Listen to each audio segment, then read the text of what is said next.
ఆడవాళ్ళు సహజంగా 2 రకాలుగా ఉంటారు. ఇప్పుడు కొత్తగా మూడో రకం వాళ్ళు కూడా ఉన్నారు. పెళ్ళైన తర్వాత ఆడవాళ్ళు భర్తకు నచ్చే విధంగా ఉండాలి అనుకునే వాళ్ళు మొదటి రకం.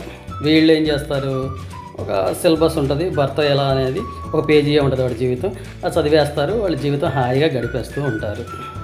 ఇక రెండో రకం, భర్త తన్నర్థం చేసుకోవాలనే ఆలోచించే ఆడవాళ్ళు ఉంటారు.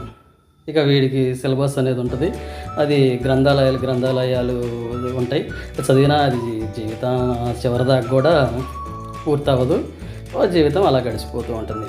ఇక మూడో రకం ఉన్నారు. ఇప్పుడు వీళ్ళు పెళ్ళైన తర్వాత కూడా వాళ్ళ అమ్మని ఎలా మెప్పించాలి అనే కొత్త రకం వాళ్ళు తయారయ్యారు. ఇక్కడ సిలబస్ ఏమీ లేదు తెలుసుకోవడానికి, అంత యాక్షనే, అంత ఆవిడ కర్మ. ఇది నుదుటి మీద రాసిన రాత ఉంటుంది చూసారా, చేసేది ఏమీ లేదు ఇక్కడ.